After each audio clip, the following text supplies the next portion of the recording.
Good morning, everybody. So the first thing I want to talk about today is the new executive order from the governor, Executive Order 65. It is phase 2 of opening up the state to get people back to work and back gathering in groups. It has not impacted our office protocol at all. We are still working under the same procedures as we have been for the last week. So that means that the front door is going to remain locked. Every agent has a key, so they're welcome to come and go as they see fit and as they need. You guys may bring clients in with you. We're just asking you to make sure they have a mask to be able to stay in compliance with the governor's executive orders that you must wear a mask when you are in a retail establishment.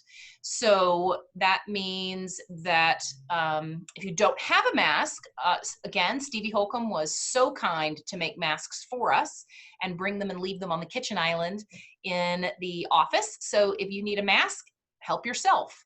And in fact, you really saved me yesterday, Stevie. We had a leak in my air handler condensation tube, and it leaked down through 2 stories of my house yesterday morning. And when the crew showed up to go up into my bedroom and repair it, they didn't have masks. They didn't plan to wear masks. And so my husband and I said, hold that thought, and made them stay on the porch. And I zipped over here, and my daughter ran 2 masks over to them. So thank you, Stevie. My clients, the same thing. They didn't have masks. I was like, well, let me bring you a couple. So they were very appreciative. It's been awesome. Thank you. So masks are on the kitchen island if you need them. And Stevie, did you? I'm also done. I'm done with the mask making. You're in retirement? Retirement? I say this like every week or so, and then somebody's like, hey, can you? And I'll make one somebody requests it, but no. They had people going to the theater after the news thing ran. Really? Looking for me. Yeah. Is this where we get the free masks? No. I had people emailing me through Wainwright and Company asking for them. I saw that. Oh, wow. I saw that come through. Yeah, and I responded I was like, here's the link for you to go make your own. Nothing. Well, I think if you've made in excess of 500 masks, you get to retire. So thank you very much. Okay, so office protocol isn't changing, but one thing I do want to talk about is the Virginia Association of Realtors recommendations for open houses. If we go to their website, and I will screen share with you and show you where I find this information. So if I'm going to share my screen with you guys, I am going to go to the Virginia Association of Realtors page.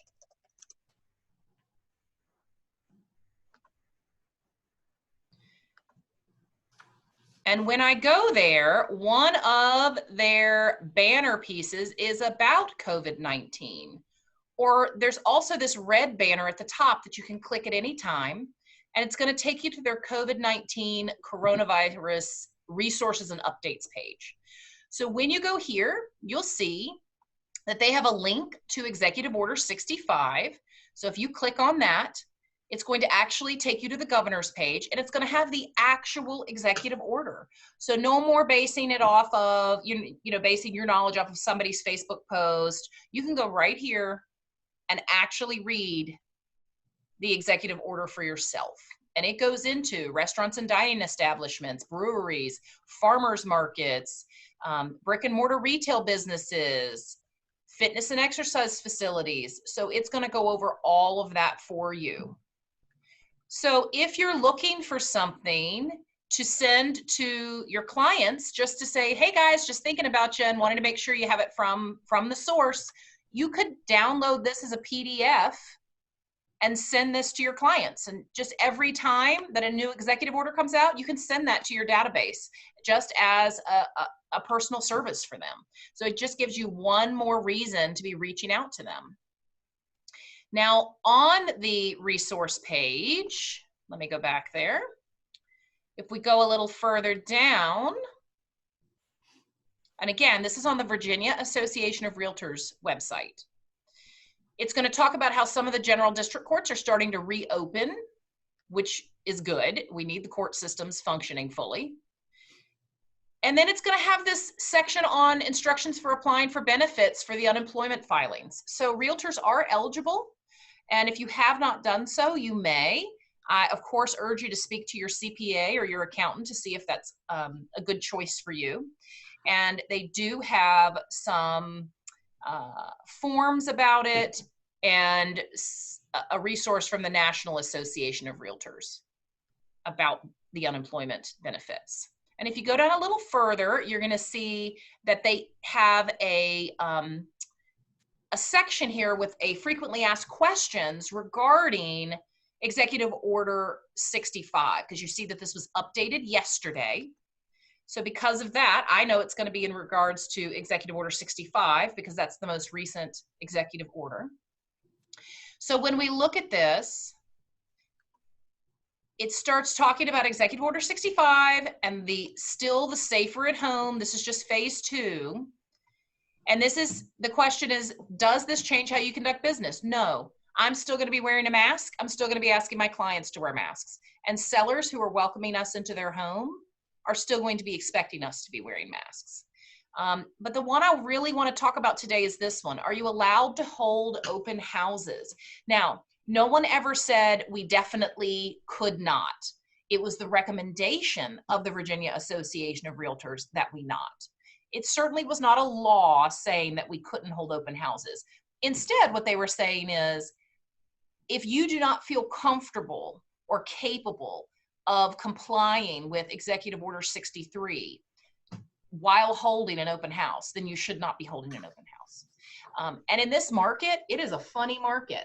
I do not know if 10 people are going to show up, no people are going to show up, or 50 people are going to show up because of the reduced inventory. So I did not hold any in-person open houses during that time.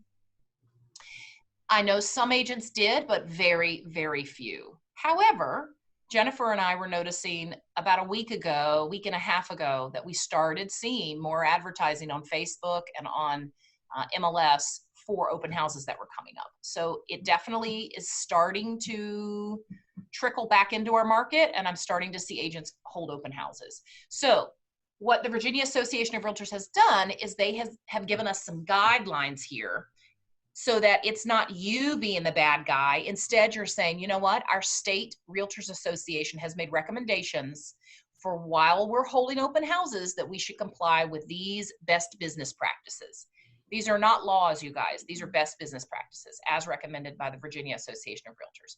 So they're saying, please ensure that all individuals coming into the open house are wearing appropriate face coverings. And again, the state has always said face coverings. It can be a bandana. Obviously, we've seen some absurd face coverings on Facebook, but masks are ideal. And it is getting a little easier to buy masks. Provide clear communication and signage for physical distancing. That means you're going to have a sign at every entrance stating that you expect everyone to observe social distancing guidelines while they're in the open house, and that if someone else is in a room, they should allow those folks to finish in a room before they go into the room. Especially at entrances, people should be giving each other wide berth to make sure people can observe social distancing guidelines.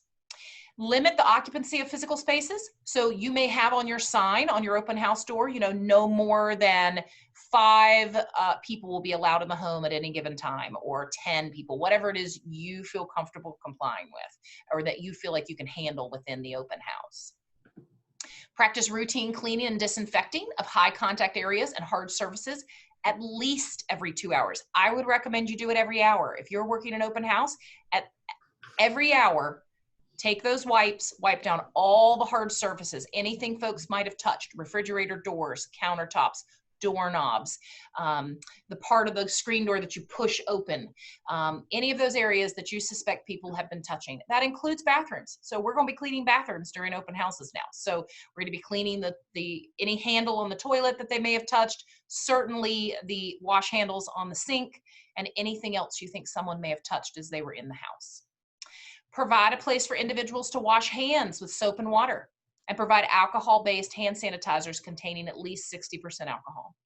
And post signage at the entrance that states no one with a fever or symptoms of COVID-19 or known exposure to COVID-19 in the prior 14 days is permitted to enter. Okay, so that is what we're going to be using as our recommended guidelines for open houses. Okay, and yes, face coverings is still in place. That is part of Executive Order 63. That was not relieved with Executive Order 65. So there are exceptions to wearing a face covering. So let's chat about that for just a moment, unless anybody has any questions so far. If you do, just, throw your hand up or let Jennifer know and she'll stop me. The exceptions are when you're able to maintain a 6-foot distance from other people. But you are still required to wear a face covering when entering and exiting public spaces. So even if they're coming into your open house and they plan to be the only people in the open house, they're the only people in the open house, yes, they may remove their face coverings if they're wandering around the house and you're not right with them. Certainly, I would want you right with them because that's your opportunity to talk to them about purchasing the home. But they are still in compliance with Executive Order 63 if they remove their face covering, but they must have it on when they come in and go out, or if they are less than 6 feet away from anyone else in the home. Obviously, when you're inside your personal residence, you don't have to wear it, of course. When you're seeking to communicate with the hearing impaired, or if there's a health condition, I will warn you to not ask anyone to prove to you their health condition. If someone says they have asthma and they can't wear the mask, or they have a health condition and they can't wear a face covering, it is not your job to ask them what their health concern is or what their health condition is. You just keep your 6 feet of distance, okay? And do you need to wear a face covering when interacting with clients? Yes, you do. Unless you are 6 feet away, the guidelines state that you should be wearing your mask, okay? You do not have to provide clients with a face covering, but I think that's a good business practice, because if they can't come into the home without a face covering, then you potentially have lost a buyer who might be interested in the property. And buyers should continue to wear face coverings as we tour homes. So when I take buyers out, they are wearing their face coverings. We are assuming that properties that are for sale are public spaces. So we are wearing face coverings when we're there.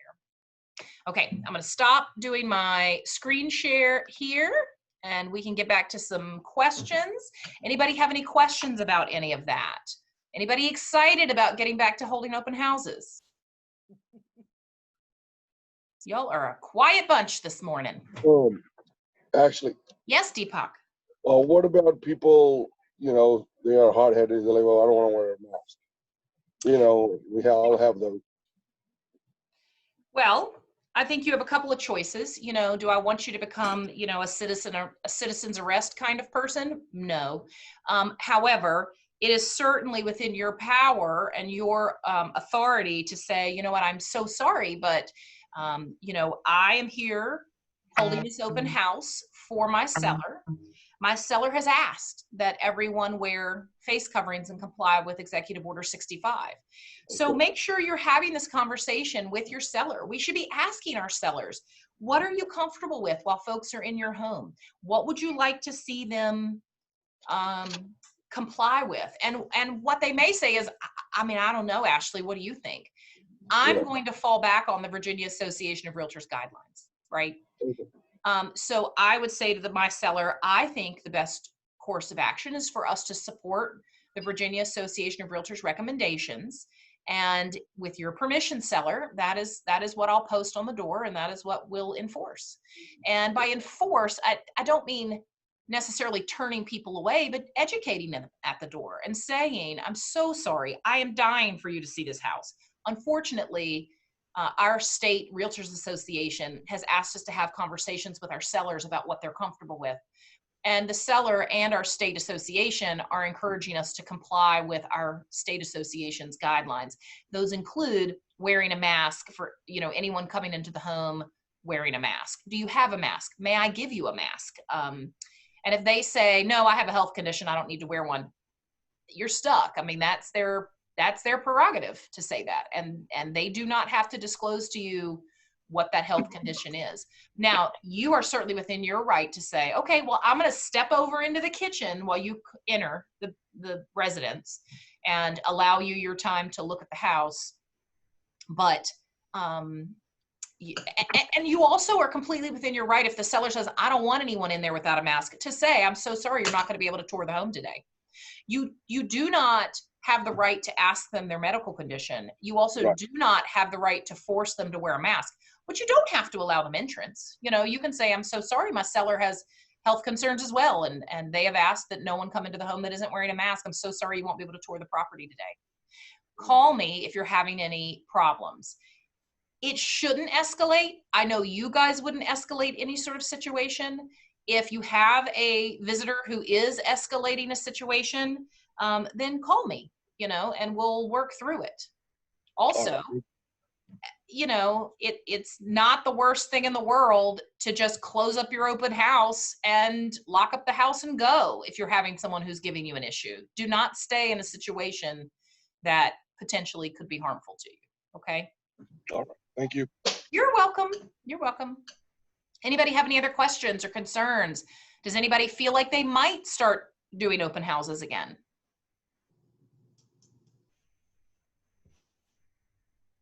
I'm not opposed to it. What if you I- don't have a mask? Go ahead, Samantha. What if you don't have masks? Well, if you don't have masks, we certainly do still have some of Stevie's left here at the office. You're welcome to come pick up, you know, 4 or 5 and keep them at your open house. And then, you know, if they aren't used, hang on to them for your next open house. We're certainly fine with that. We have had many picked up and used, but we still have some left. So certainly come by and pick those up.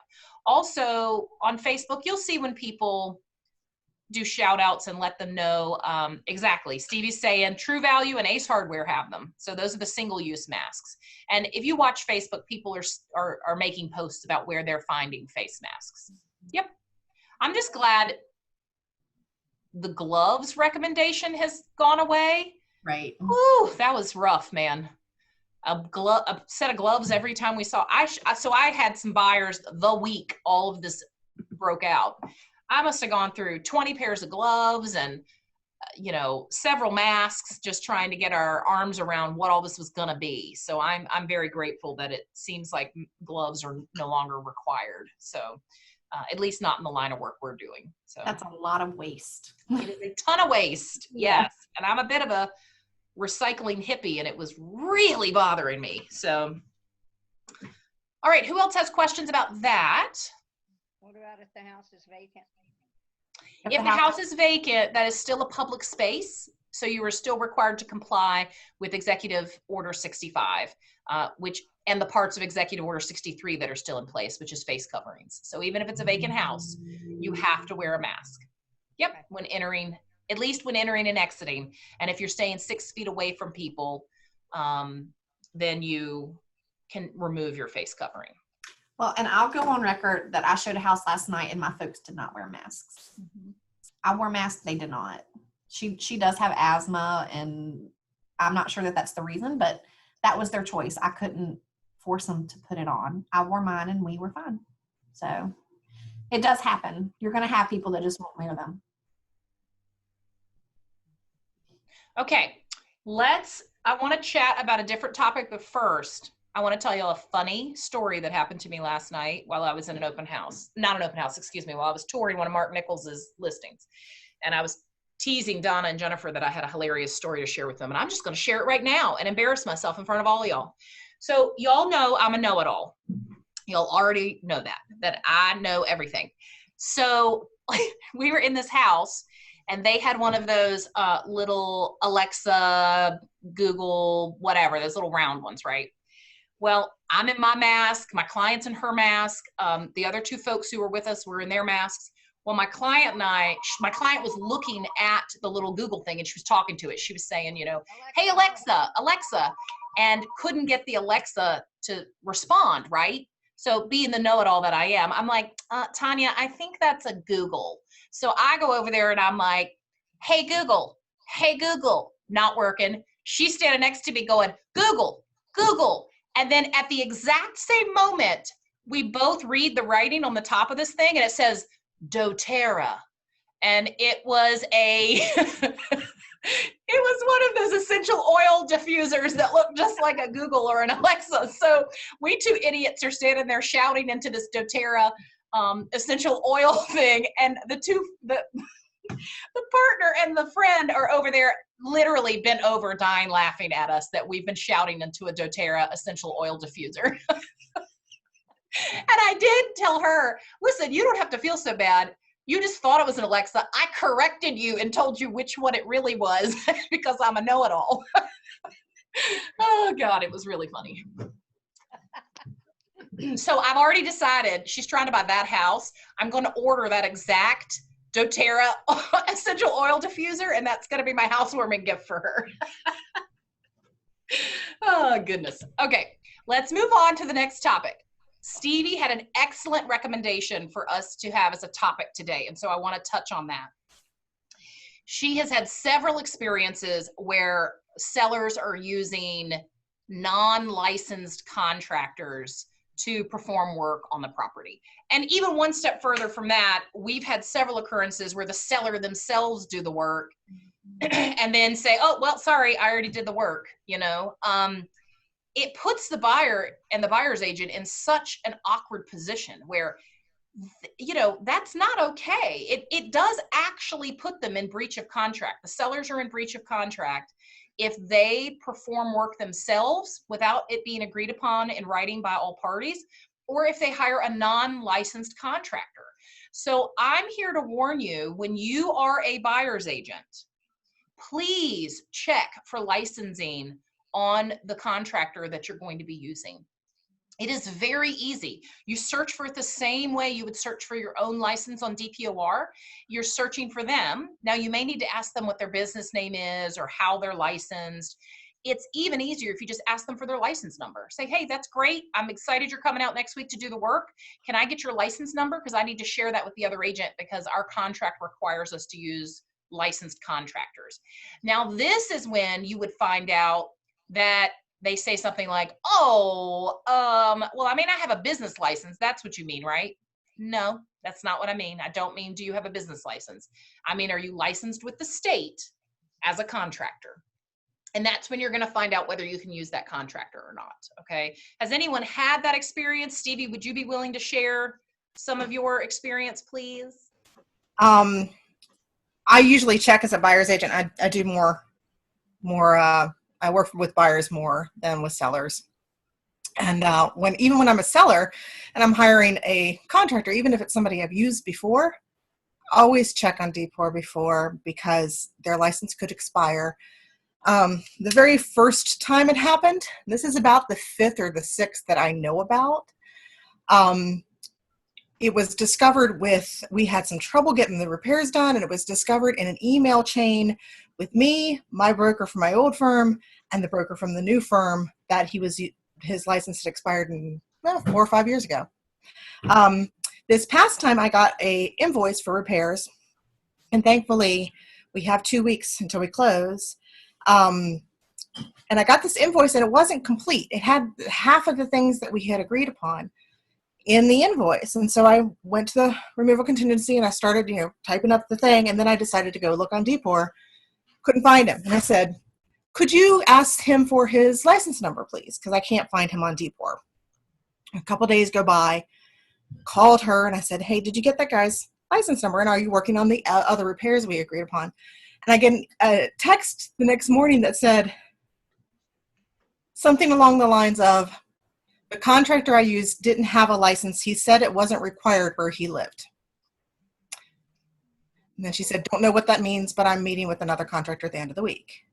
So I think everybody just assumes that if they call themselves a contractor, if they have an invoice that says Garden State Build LLC, that they're licensed or something. Half the time that's not even a business license, and they're just put LLC on it or incorporated, and that's just a lie. And if somebody is lying to you, they're probably, yeah, I just the liability, it falls on us.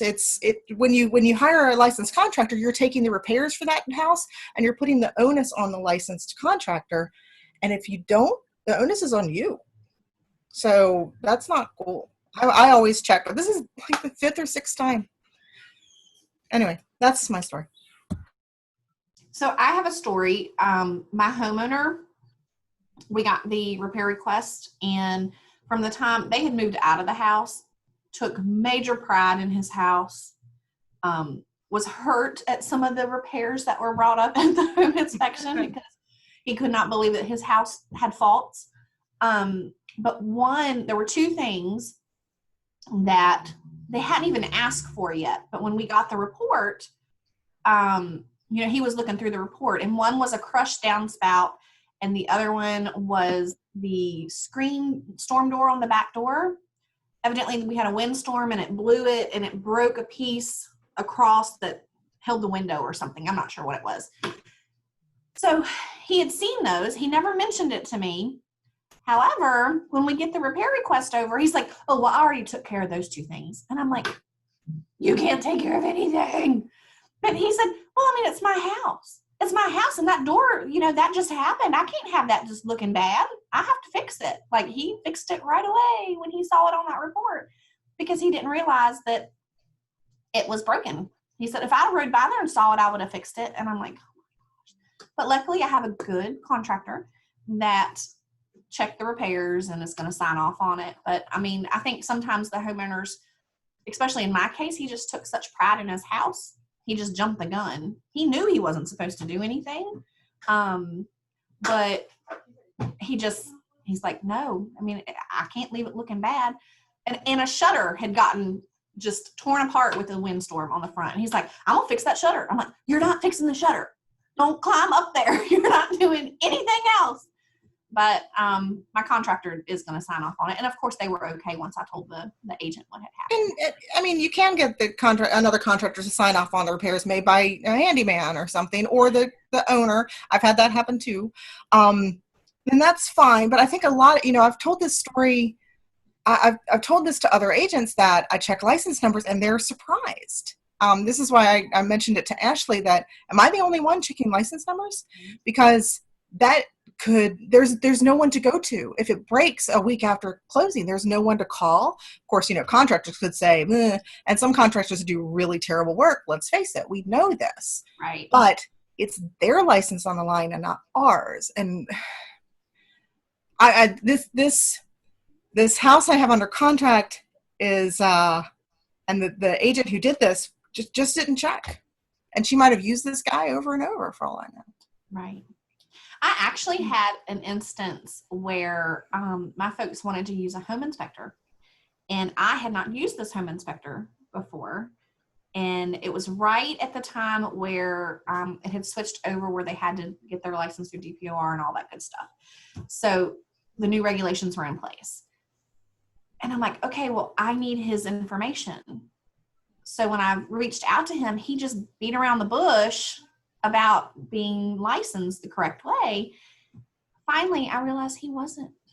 And I'm like, no, they hadn't set the appointment, and she was trying to handle everything. And I'm like, no, you cannot do this because it's not going to be valid. We can't use him. And finally he came clean. He's like, well, I've sent in my paperwork. It's just, I don't have it back yet.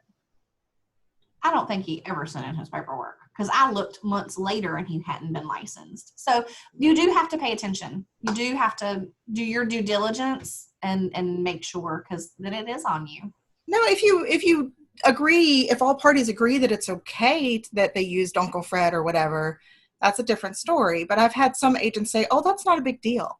Yeah. It's a big deal. It's a big deal. Find out their licenses because you don't want to fall back on you. No. But it keeps happening to me. And is it because I'm checking and no one else is checking? Probably. I mean, yeah, I'm serious. Because you get those invoices the day before closing, you want to close and you're like, oh, I just won't say anything.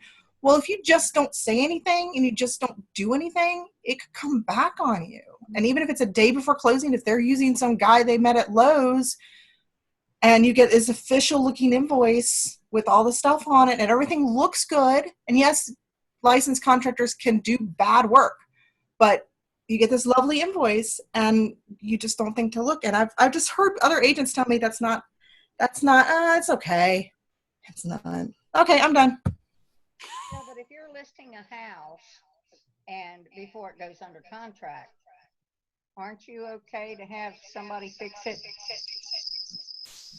Like you see, peeling paint. The homeowner, as long as it's not under contract or it's not listed yet, the homeowner can use anybody they want. It's just once you are under contract, you have to use that licensed contractor. And I can hardly hear you, so if you're saying something else, I'm sorry. No, I just said that's, I'm having a feedback from my phone. I just said, that's what I thought. Gotcha. Anybody else have a story? Good. Now I got a quick question. You just mentioned as long as it's not listed or it's not under contract. So if it's listed, they can get anybody to work on it. But once it goes under contract, only licensed contractors. Licensed contractors, once it's under contract, you have to use a licensed contractor. Okay. I just want to make sure of that. All right, cool.